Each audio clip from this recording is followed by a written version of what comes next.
Invisible Emmie, Part 2, so let's get started. Today is Monday, time for school. I head straight to my locker. My BFFs are waiting for me. Amusing, fluorescent light, smelly kid. BFFs. Katie! But the hall is super crowded, but everybody is nice enough to step aside. M'lady, blushing. Thanks! Like my house, my locker is in the center of everything. Lockers of all the cute boys. Hurry, Katie! I have a few minutes so I make convo with my girls. We discuss movies, volleyball, and my math struggles. I'm pushing an A-. Maybe Mr. Dodd can give you extra credit. I wish I had an A-. Soon, a few friends join us. We talk about winter break. I'm going to Florida. I'm going to California. I'm going to sleep all day. Yeah, Katie. Where are you going, Katie? Everyone starts talking to me at once, which happens all the time. I don't want to cause jealousy among amigas, so I interject. Hey guys, it's almost bell time. Gasp! See you at lunch. Bye, Katie! Finally, it's time to head to class. Can't wait to get this day started. Bring Emmie. Right before homeroom, I meet up with Brianna. It's the only period I have with her besides lunch. She's in all the advanced classes. Super smart even without glasses. High IQ. Brianna and me. Gave up trying to keep up with her back in 4th grade.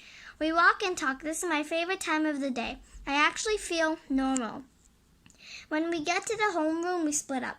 Bree, last name Davis, is seated on the left side of the room with the desk, while I'm seated on the right with the dos. It's so unfair. I'm only a couple's letter away from being her neighbor. Davis Douglas. Stupid vowels. I sit down at my desk and keep it to myself. Easy enough, since most of us don't really know one another or don't want to really well. We're just grouped together because our names are close in the alphabet. I've been sitting behind Lindsay Donksy since 6th grade. I think we've spoken exactly 6 words to each other. Here, thanks.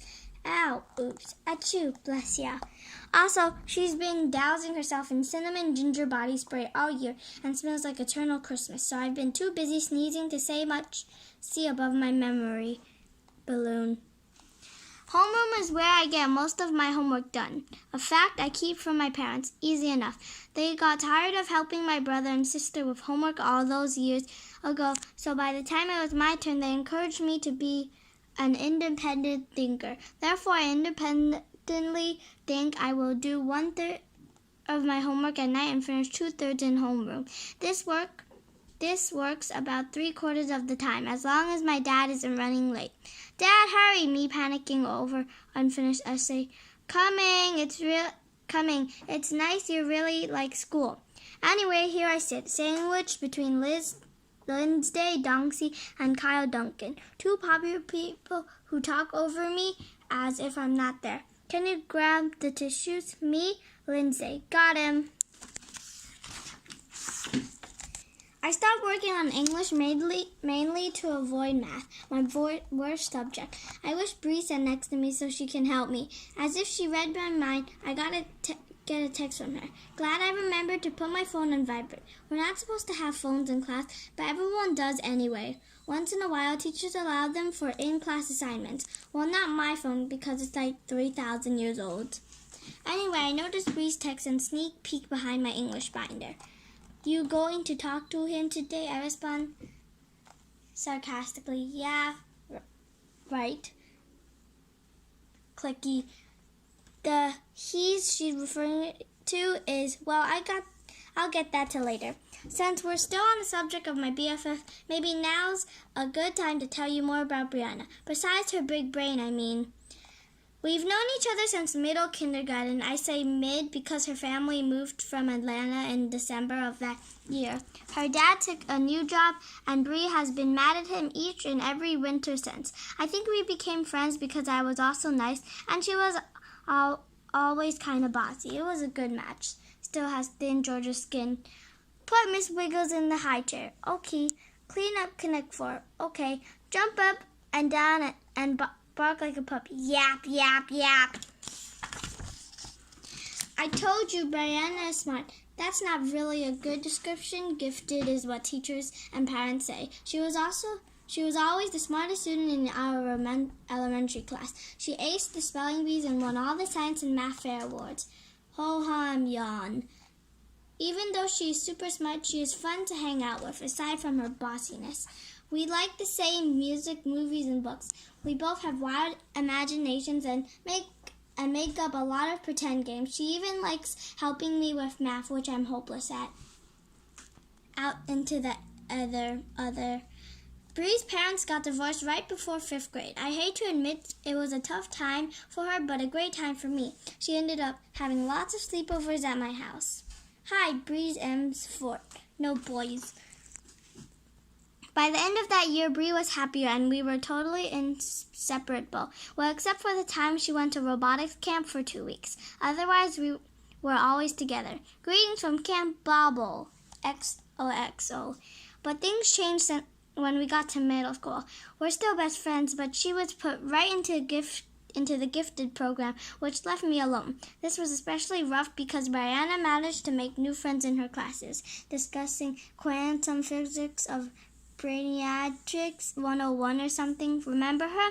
And the more alone I was, the quieter I got. Mouth literally disappeared. As I said, we're still best friends though, and despite my shyness and everything, she gets me. She's about the only one who does. We have a lot of history, a zillion chapters. Anyway, back to homeroom, Bree's text. I'm gonna have to push you into his arms. I giggle, sigh, and get on with my homework, or try to. Incoming! For the rest of the period, I take peeks at other kids sneaking text and notes back and forth or whispering over messy desks. They don't seem to mind if they're sitting next to friends or not. Anyone will do. My stomach knocks up a little. Right before the bell rings, I realize I still have one more essay question to get through. I hurriedly scribbled out a paragraph vowing for the zillionth time to stop procrastinating drawing at night and finish all my homework at home. Scritchy, scritch, scritch, home. Only 7 hours and counting.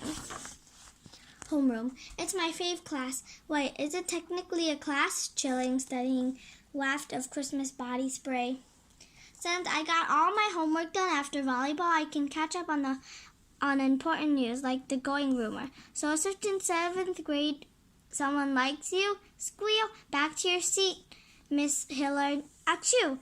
Still, I try not to listen to gossip, even if it's factually based. How do you know? A friend of his sister said so. Aren't you excited, Katie? Yeah, he's the nicest, friendliest, cutest boy in our grade. I really am excited, but a rumor is just a rumor. It is true. It is true. I got it from the source's sister, I think. I try not to get too distracted with thoughts of you-know-who. I people watch instead. I love people watching.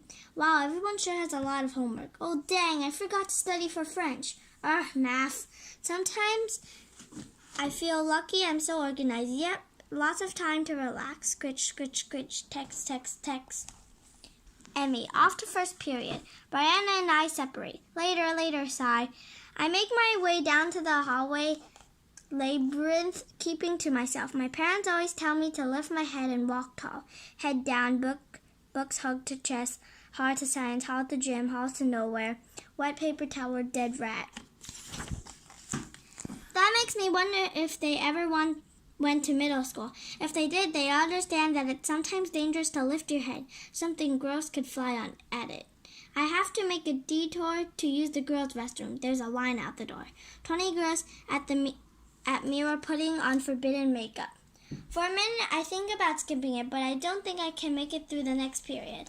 Also, my science teacher, Mr. Danger, is known for being sticky with the restroom passes. We learned that the first few days of class. Blah, blah, matter, blah, cow, compound. I wait forever and ever. What's on the ceiling? And ever. At this point, my bladder is in distress. Overquenched, yoga lady would say flushed. Ew. I start daydreaming to take my mind off pressing matters. I think about summer and wish it was June.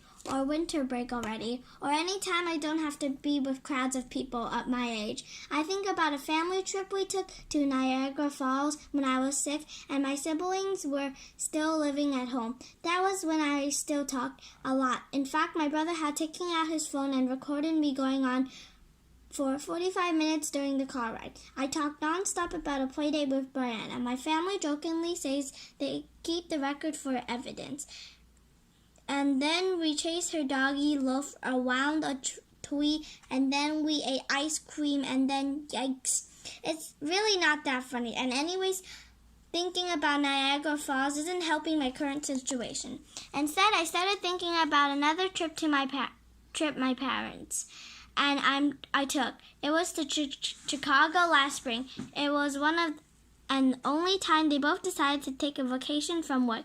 I remember standing in front of the huge bean sculpture at Millennium Park and making faces, and going to the art museum and seeing a bunch of paintings by Paul Klee, my favorite artist, and eating the best pizza of my life, although my dad, who's from New York, would totally disagree. Say bean, click. Beep, step farther back, please. Fork and knife, please, grumble. Don't need utensils in NYC. What I remember the most, though, is that the day seemed to be all about me. Not in an annoying, embarrassing way, but in a cool, low-key kind of way.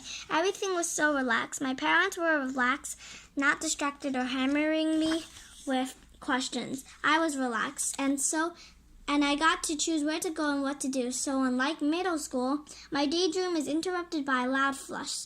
A stall finally empties, but then a huge girl behind me cuts in front. Mine, I just had baked beans. Now, I'm really late. When I get out, the halls are practically empty. This means I could get a tardy slip. That's bad. Also, everyone will look at me when I walk into class. That's worse. No. Not so dead rat. I rush to science and see everyone already sitting in their seats. Luckily, they're talking and not paying attention to me. Phew.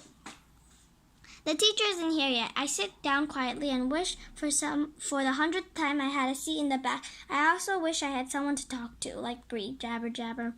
The Gossip Girls are on a roll today. I didn't think anyone could talk so much about nothing. I don't know whether to be weirded out or awed. Maybe both. You'd think after a while their jaws would start itching, sling-like things for sore jabber jaws.